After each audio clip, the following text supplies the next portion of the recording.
Okay, here we are, live with the Urban Bourbon Hour from Chicago, Illinois, and soon to be Paris, France. So thanks for joining in, everybody. I'm very excited for tonight. I'll be talking with Ashely Donahey, who is the founder of this very cool brand, Two Worlds Whiskey. She has produced this very wonderful whiskey. From what I hear, I have not actually tasted it yet, and plan on tasting it with her tonight for the first time. So I see she has sent a request, so let's bring Ashely in here.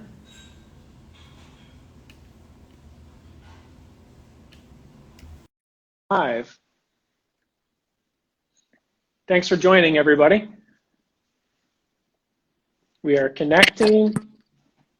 Hello. Ashely, hi, how are you? Good, how are you?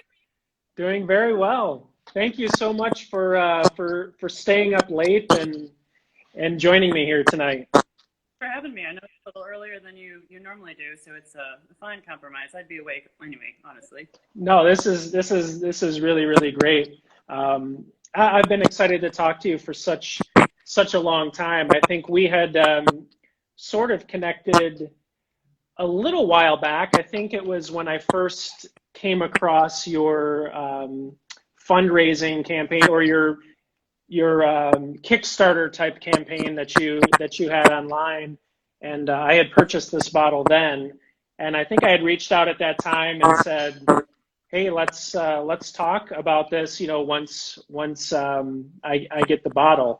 And hang on one second, I'm having a little trouble here with my audio. Sorry about that, guys. Can you hear me okay, Ashely? Yeah, I can hear you.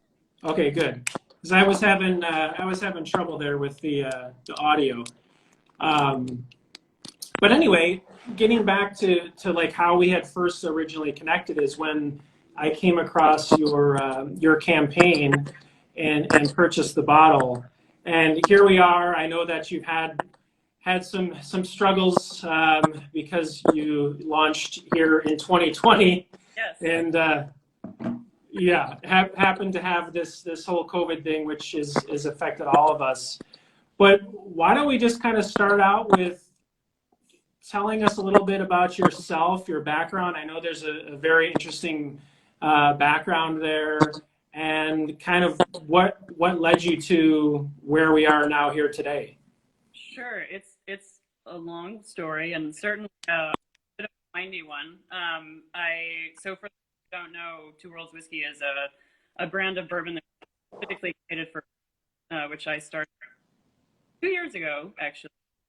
And so, I mean, you can see early on with my love. I was born in Kentucky in Louisville, and so I've always been passionate about bourbon. And even when I was younger, when I would be traveling, like a grad student in France, I was self-appointed ambassador for bourbon because when you're from Kentucky, it's sort of your hometown pride. You can't help telling everybody about it. And but I didn't end up going into the whiskey industry to start with. Worked for the department for about 8 years and doing a variety on the Palestinian negotiations and crimes. So, all the fun. I had but after a while, I was living in every time I would go to my family in Kentucky, would just sort of, again,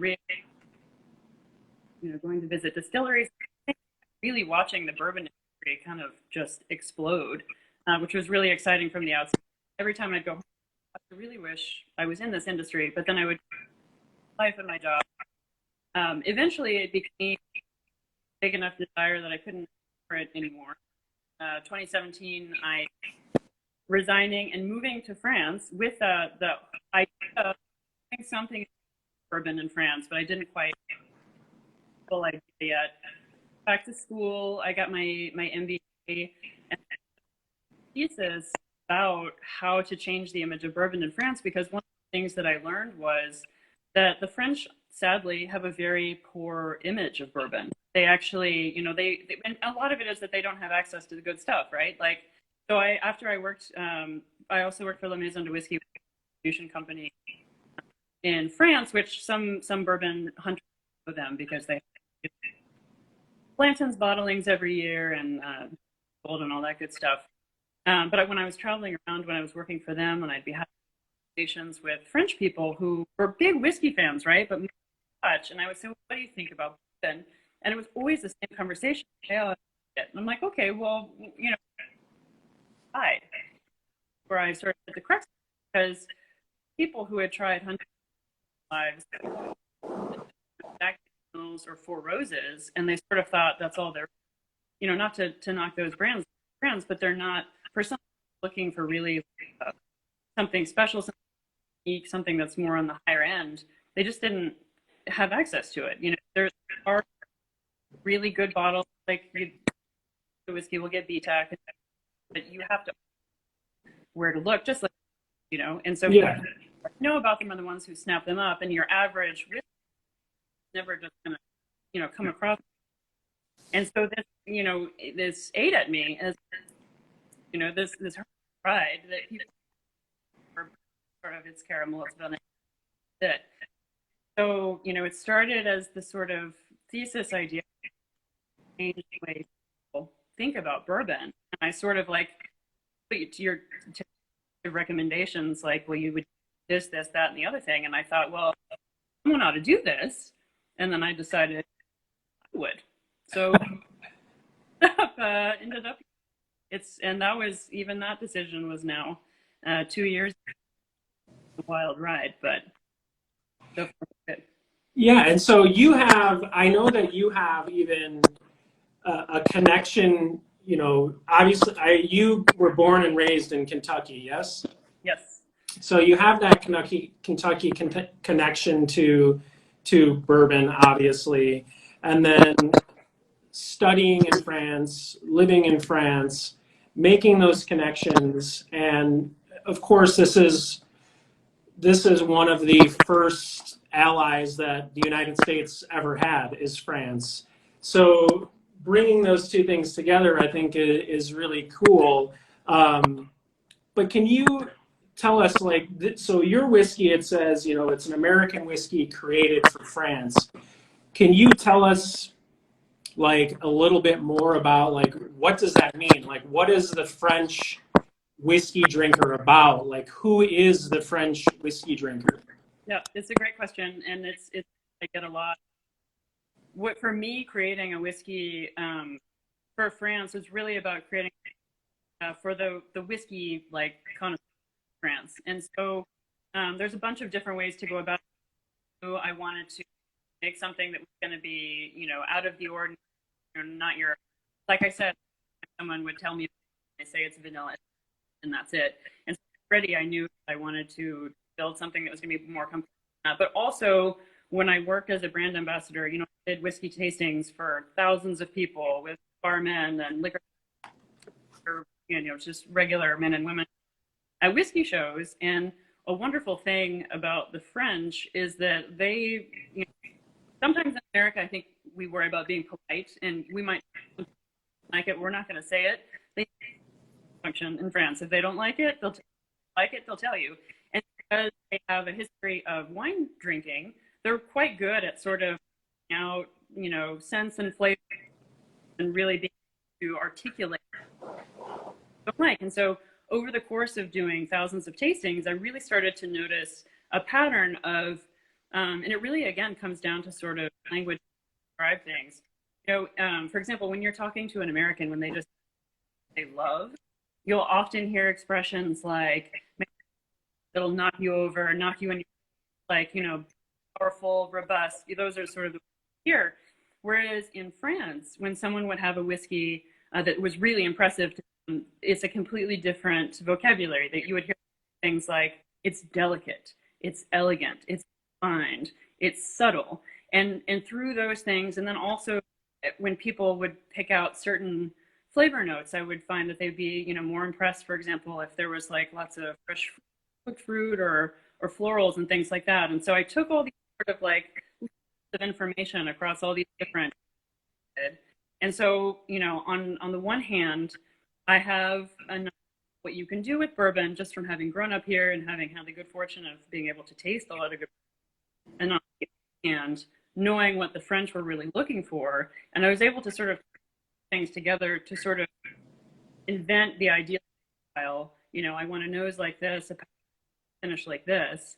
And then I was able to Monica and Barnes, who you also talked to a couple weeks ago, say, okay, here's the idea. Here's how do I make it? And so we went about. And, you know, I was really to meet Ashely really early, like my sort of adventure partners in crime for. Yeah, I mean, so Ashely was actually the last guest that I had on the Urban Bourbon Hour. How did you meet Ashely and Monica, and then after you met them and you decided this is what you were going to do, can you tell us a little bit about like how did the process work in terms of working with them to get the product to make what you said you described to them that you wanted and then get it into this bottle? But first, like where did you meet up with them? So as I mentioned, I started this crazy about 2 years ago, and it was right around Christmas time. So I had the idea. I knew I wanted to start it, and I was like, okay, go home for the holidays. I'm going to connect with my family, and then I'm going to stay in Kentucky for a few weeks because at that point I had the idea of the kind of product I wanted to. I knew the kind of business that I wanted to build. That was all I had. So, you know, talking about, you know, some of our clients really come to us with not a lot. That was me. I was, you know, okay, step one, how do you first find, how do I do that? So I was doing my research about sort of the who's who of, you know, barrel brokers. I stumbled upon them. And it happened to be, it was, this is like so ridiculously, their article had just about their partnership spirits group. And when I started to look them up, it was one of those like, you know, hairs in your arm because I was like, oh my gosh, I have so much. I'm so excited about them. So I remember now and just sort of like hope and a prayer that she'll get anything. And she responded minutes later. And we, you know, sat in a coffee shop in Louisville, sort of explained to her my hair, and she, you know, one reason why love. Yes, okay, let's do it. And so that was the first big stroke. From there, I met Ash. And then our first step, just literally sitting around Monica's kitchen table, I brought that I had done some sort of like taste testing on with some Frenchies that I knew. And here's some ones that I knew well. We did a tasting together, our palettes, and so that, you know, it's, you can talk about something, but it's easy, you can actually connect it to a real flavor profile. And, you know, I walked them through my sort of long dreams for the bourbons I wanted to create, and like, yep, and exactly what it is you do. Monica went out, sort of used her magic, the barrel out there, and we started with the oldest whiskey because we knew we for that you really need some older whiskey. So the first one that we found, which became the backbone of the blend, was a 14. And Ashely found that one first. There, sort of built on other flavor profiles that we wanted. For example, things that I told her I really was on the note. Really wanted to have some fruit and floral notes come out because, again, like vanilla, even though it's a great thing, I wanted it to be more nose and to bring in the softer floral notes. You need younger whiskey.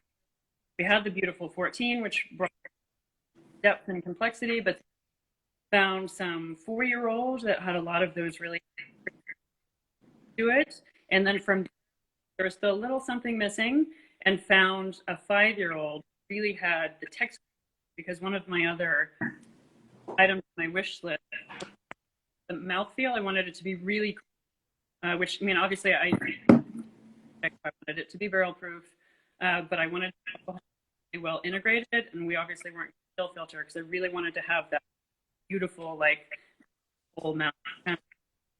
And so with those, once we had the sort of 3 lots that we picked about, and again, this is where Ashely's absurd talent can take portions until we got that we wanted it, and then bought the barrel. Yeah. It was actually just like a sort of time hop. It was December 15th. We did the barrel dump. Wow. Very cool. Yeah. So this batch is only 11 barrels, right? Only 11 barrels. And when you say the 14-year is the backbone, does that mean it's the majority of the blend, or, you know, the most significant part of the blend?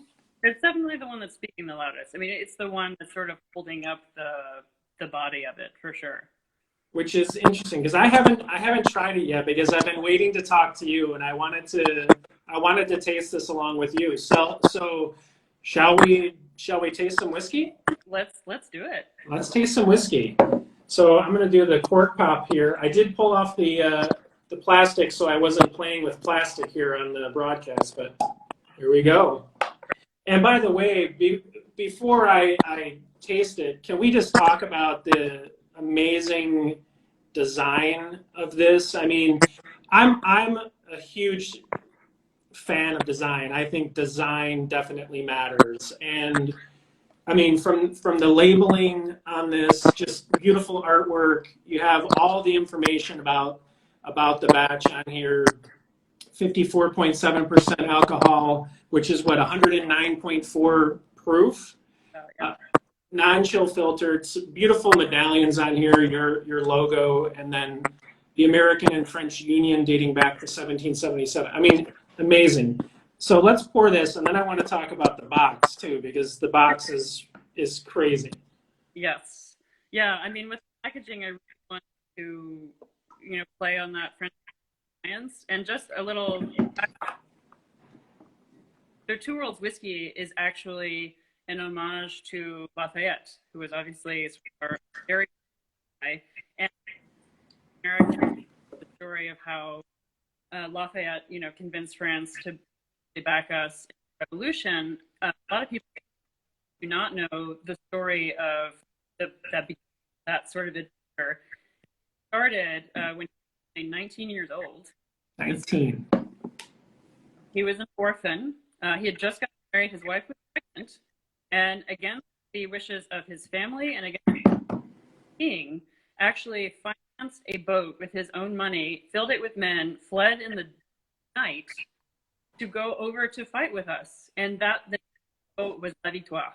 And so that was what I chose to name this story. Is absolutely incredible. That this was really, before it was just this one sort of wild young French join the fight. I think it's such a cool story and such a great way to honor the history of the two countries. And I think most younger people today would know Lafayette from Hamilton, honestly. I mean, I bet that's where a lot of younger people first learned about Lafayette.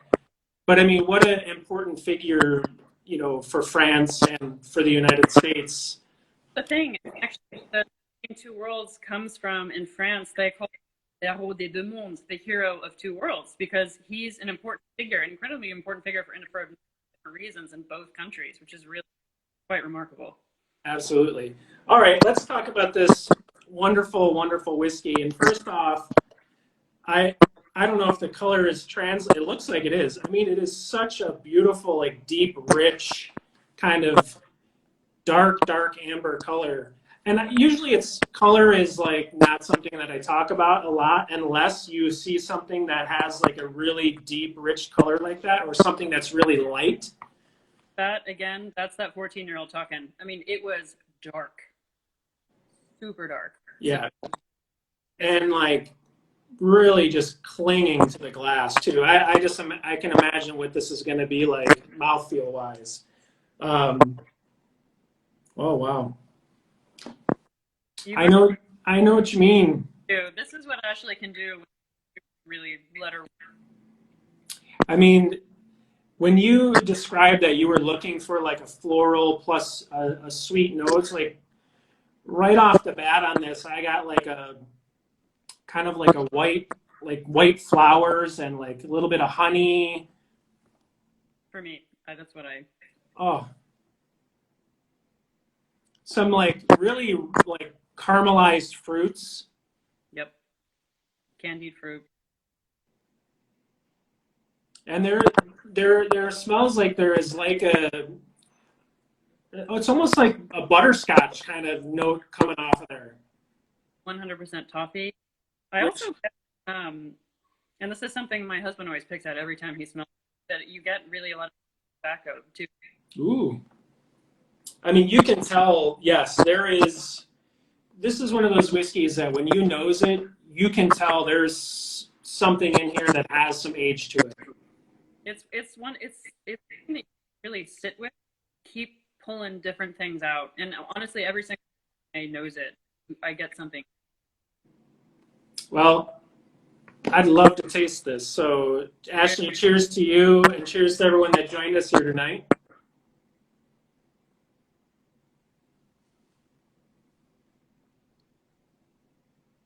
Mm. So, when you talk about it like a creamy mouthfeel,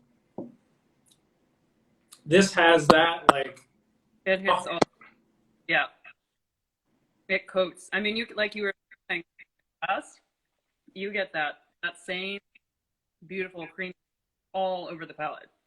and it just like sticks to this your like cheeks and it just yeah, it is just there and it still is like after I've swallowed it like it still coats your mouth and the finish on this so Ashely Barnes has the Ashely Barnes signature finish. Like she has whiskeys that just finish forever. And that was one of my big wishes was that one of the things I would notice was, like I said, they were waiting for you, their tasting experience. Ooh, I love this nose, and then they would taste and be like, ooh, this is really lovely. And then, no, I'm disappointed. I'm like, what happened? Finish was too short, and so I knew that was start to finish. You know, proud.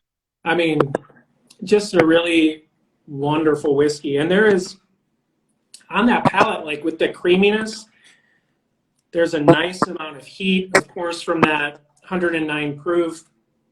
But you get a lot of I get like a really nice clove and there is that caramelized fruit back there on the palate too. And then even at the end, there's like a mintiness that kind of like pops up. There's like a little vanilla mint. Yeah, for me, it takes you kind of aside because you start with a sort of soft, sweet floral notes. In the middle, when it's on the palate, is when you start to get some of the more big flavors, creamy. For me, it's like apple. There's a dessert here you call tarta, basically like apple pie with a caramel butter. And then the kind of rises up at the back of the palate and just hangs out. And then you have vanilla mint. Yes, vanilla mint is like dead on. Uh, and again, it just hangs on for the longest time. I mean, really on like your cheeks too. After you've had it, really really wonderful. I mean, to go from a concept that you had and an idea that you wanted to make this into, and then to see it come to fruition like after all this time, like that's got to feel just incredible. I have a video of the moment that I first tasted right after we emptied all the barrels, and it's really funny because, I mean, obviously I've tasted when we worked on, but after you see, and I got to be honest, not from a wealthy family or anything. This is the most I've invested in anything dumped out of these barrels. So it's like that can't put it. You can't put the genie back in the bottle. And so even though I had full faith, like I had some idea what it was going to come out, there was still that moment of truth. Taste the first sip, and we have this bitch handing me the glass, and she's got to look up. It's amazing because she's amazing. And I'm just like, yes, yes. Like we have it. Like this is gonna be just fine. And it was a really fun day too, because a lot of my family were there. And like for example, my sister aren't necessarily the big bourbon drinkers in the land, and both of them were like, "This is, I can drink this. Like this is, one of the best bourbons they had tried." So I knew we. That's awesome. Well, I want to talk a little bit about a comment that Ashely made about this whiskey recently, which is, I think, extremely high praise for this whiskey. So, um, if people don't know, Ashely Barnes, who worked on this blend for this whiskey, used to be at Four Roses and did some blending there too. And recently, I want to read this. She wrote this on her Instagram about this whiskey. The luxurious palate of Two Worlds whiskey is unmatched.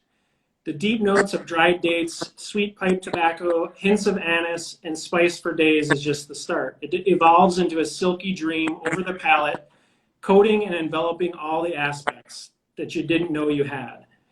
And she's comparing this to Four Roses Al Young 50th anniversary, which is very highly regarded. Like anyone who's had it just says it's one of the best whiskeys of the past several years, if not longer, which Ashely had a part in that as well. And she goes on to say about this that this edition of the whiskey will be talked about for generations to come. I mean, that's huge. You could have blown me away with a feather after I read that. I knew it was great, and obviously, like Ashely is just a monstrous talent. So, like reading something like that, nothing to prepare you for it. It was a really amazing for me too, because like we were both there, freshly dumped from the barrels, but it still will evolve a little bit and settle from the literally had to travel to France and get bottled and all that stuff.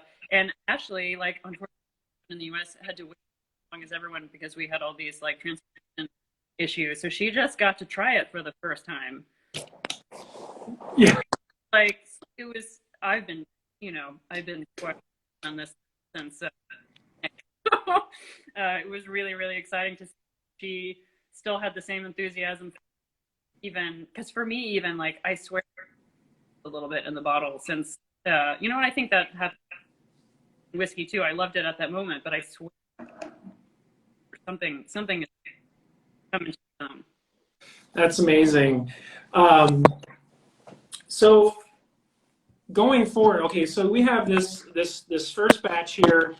How is this done for you in terms of its success in selling? And I know obviously this is a very weird time to have to begin trying to sell a product in a market that you're trying to appeal to.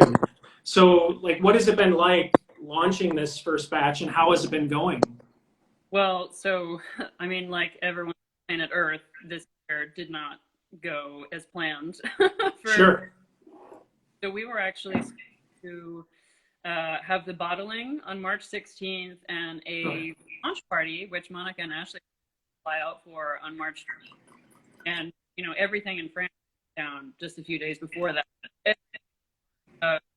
The production and the launch got completely moved back by COVID because France, I mean, went lockdown. Yeah.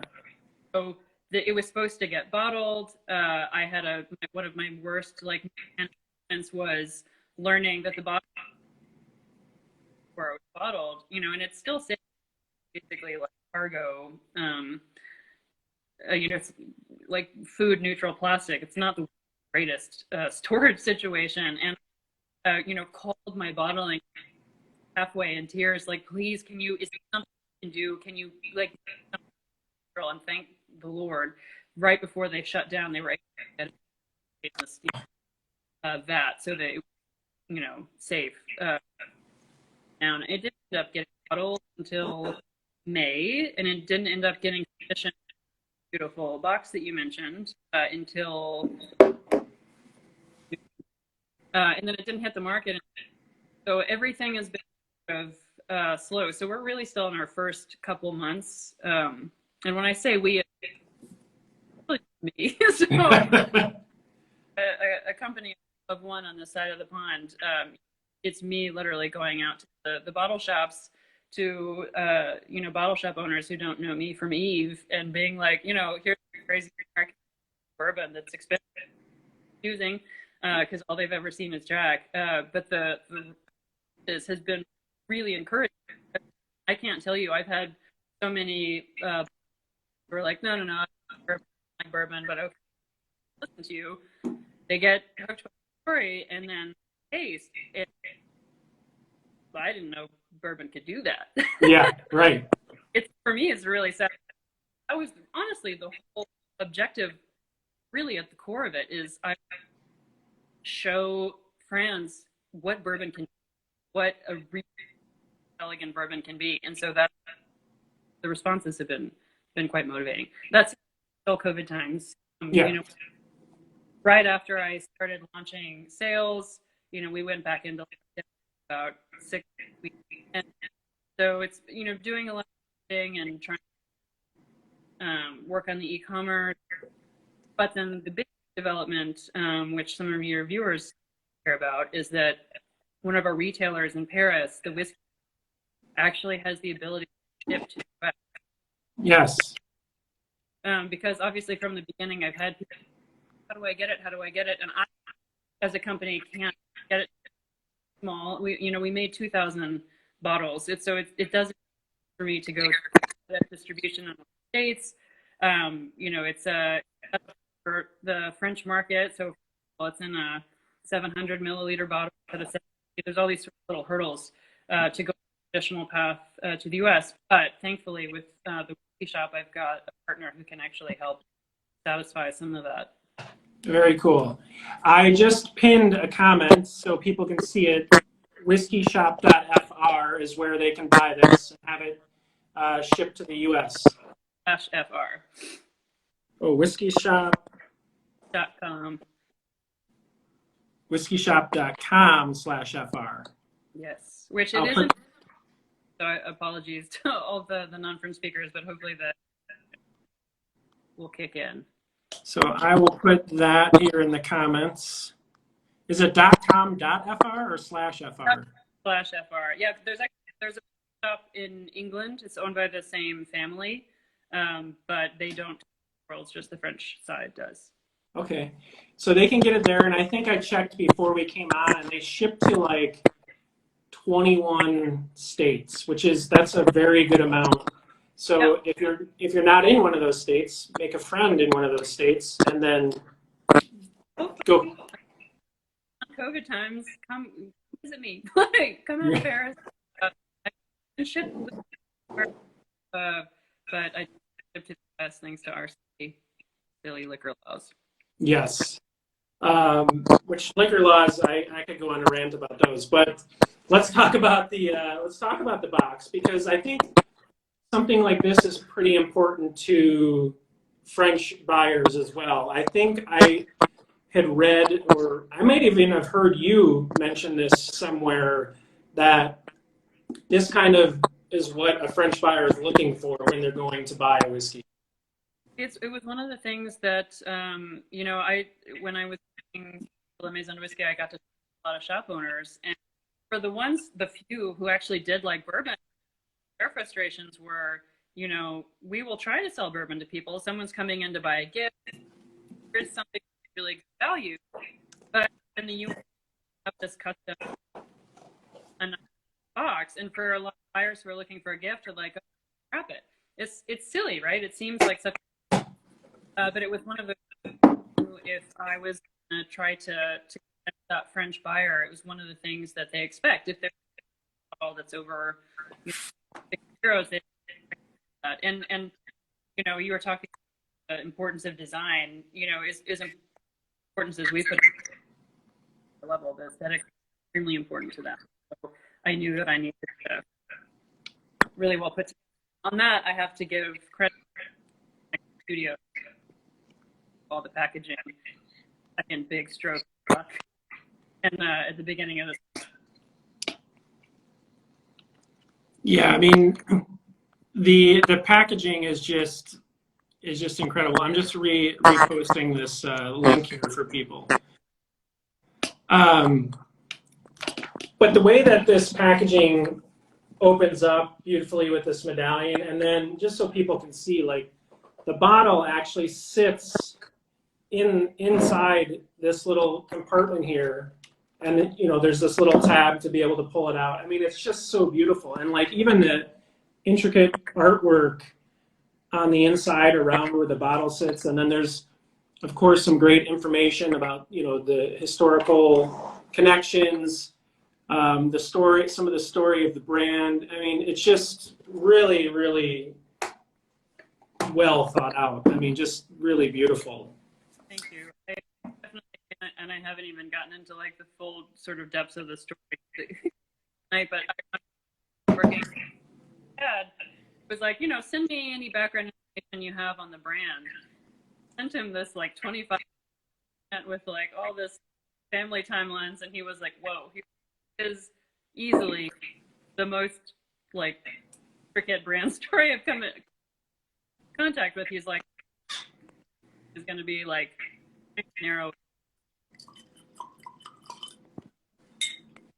So you have other plans for some other expressions, I guess we can call them. Do you always plan on having, I know you're planning to kind of extend the line a bit, but will you always have something like under this particular label, but maybe change up the blends, from batch to batch? Yeah, great question. So the brand is always going to be Two Worlds Whiskey. That's sort of like, that's the house name, I think you can say.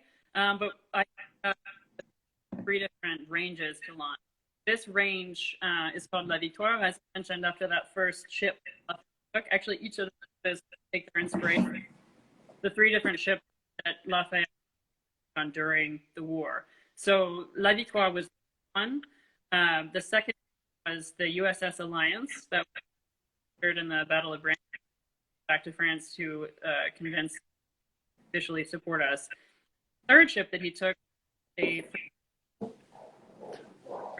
official French backing, and it's quite a famous ship in France. And it's one that all French people know, and they're actually built a replica which you can go visit, which I got to see. I did like absolutely beautiful ship. But so that's the inspiration names of each range, and the idea with La Vie was to really, like I said, this was meant to be the like French people, like, this is an American bourbon can be. American aged. The only thing where the French part comes in about trying to appeal to the palate, range is going to successively sort of come into balance between the French and the American sides. The Alliance to do finishes, which is not a new thing for American, but it's pretty new here. And for that, I say again on the sort of savoir-faire both countries. So still bringing in American whiskey and doing finishes in former So in further France, you have a richness of choices because there's a lot of and then that third range is the one that I think most ambitious and for me exciting because it's a new category. The idea is American distillate, so white dog, and age it to French oak in the south, where you have a climate similar to Kentucky. You still have like the big, super dry, a really sort of really helpful climate in this style. Because again, in the U.S. is completely different than the way the Scots do it. Yes, it's not an underground cellar where we're trying to let Mother Nature do her thing. That's how it's interesting. And so, France, you really those big changes, and then of course bringing in French oak as opposed to American oak is the nature of the whiskey. For those of you there who have been lucky to take a sip of Buffalo Trace at the Old Charter Oak French a couple years back, that's the idea. And I had talked with friends of mine who are in the whiskey community, podcasters, and they actually bought a bottle so that I could say, like, yeah, with this idea, because it really. That's super interesting. And so that third batch that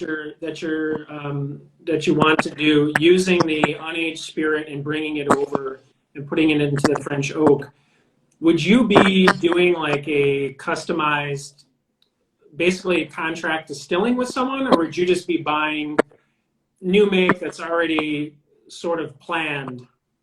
I would definitely want to be involved in basically coming to a custom distillate, because like I said, what I really want to play on is this sort of marriage of the different savoir-faire. And in the US, we have the local yeast, we have the limestone water, grains. I don't want to, a lot of people in France have to just distill it in France, and I'm like, really not the spirit of this thing. I really want to keep both countries really.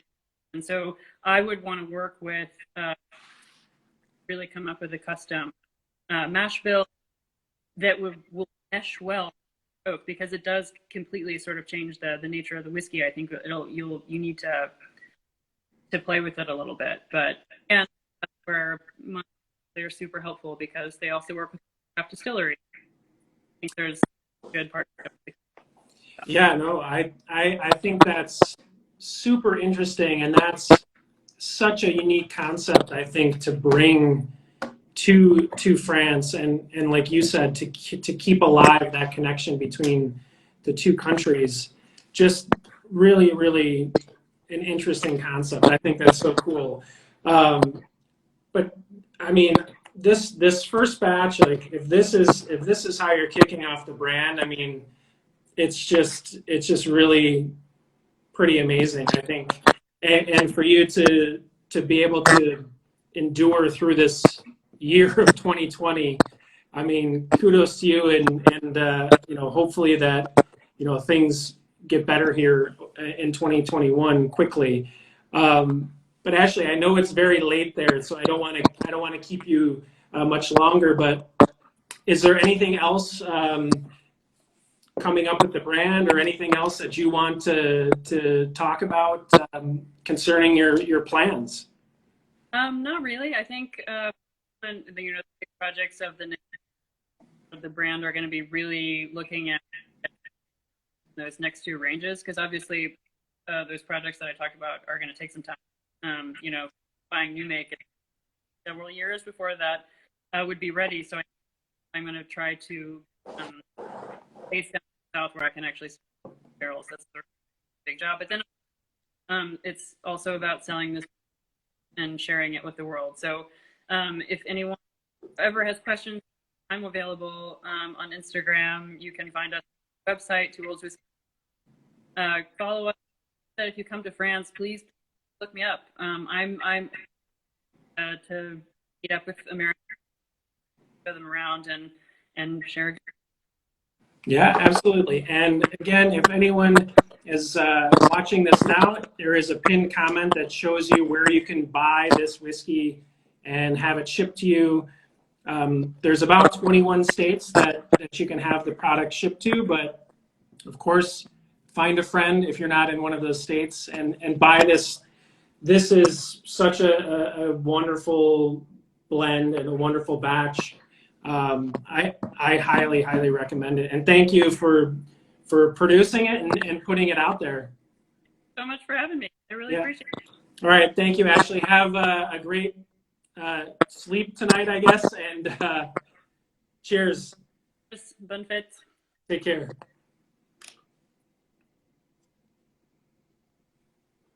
All right, everybody. Thank you very much for joining. It was very early morning there in France, Friday morning for Ashely, so I didn't want to keep her like super, super long. I think we learned a lot of great information about the brand, about Ashely, and if you have the opportunity to buy this, I would recommend it. What an excellent blend of whiskey.